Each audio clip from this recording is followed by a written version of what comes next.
नाज़रीन, drama serial Jannisar के next आने वाले एपिसोड में आप देखेंगे कि जब सरफराज की बहन की शादी होगी और अगले ही दिन उसे खिज़र तलाक देकर वापस भिजवा देगा तो सरफराज को अपनी गलती का एहसास होगा।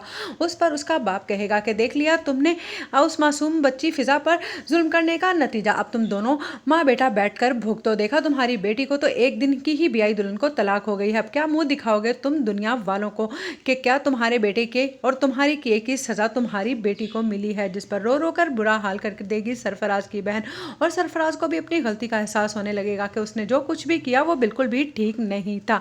उधर जब खिजर भी आकर कहेगा देखा तुमने, अब तुम्हें मजा आया। जिस पर सरफराज कहेगा मैं तुम्हें जिंदा नहीं छोड़ूंगा। जिस पर खिजर कहेगा मुझे मारने के बजाय तुम जाकर उस लड़की से माफी मांगो जिसका तुमने दिल दुखाया था। इधर जब सरफराज अपनी गलती का एहसास करते ही आएगा नौशेरवान के पास और कहेगा कि ये सब कुछ कशमाला बीबी का किया धरा है। जिस पर नौशेरवान की आंखों में आंसू आ जाएंगे और वो रोने लगेगा और कहेगा कि देखा बाबा साईं, मैंने कहा था ना कि मुझे दुआ कभी भी नुकसान नहीं पहुंचा सकती, कशमाला तुमने ऐसा क्यों किया। जिस पर बाबा साईं भी कहेंगे कि कशमाला तुमने ये हरकत अच्छी नहीं की, तुमने आखिरकार दुआ को उसकी ज़िंदगी से निकालने के लिए उस पर इतना गंदा और घिनौना इल्ज़ाम क्यों लगाया, क्योंकि सरफराज तो अपनी गलती मान बैठा है। लेकिन कशमाला को ये बात हजम नहीं होगी और वह सरफराज को मारने को दौड़ेगी और पागलों की तरह चीखना चिल्लाना शुरू कर देगी कि सरफराज नौशेरवान किसी का भी नहीं हो सकता और मैं इसे दुआ का हरगिज नहीं होने दूंगी।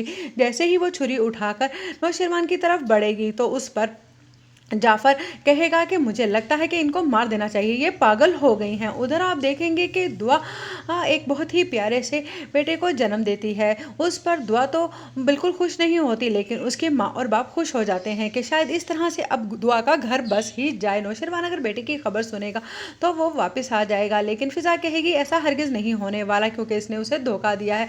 जिस पर दुआ कहेगी एक दिन फिजा तुम्हें भी मेरी सच्चाई का यकीन हो जाएगा, जब तमाम हकीकत खुलेगी तो तुम्हें भी शर्मिंदगी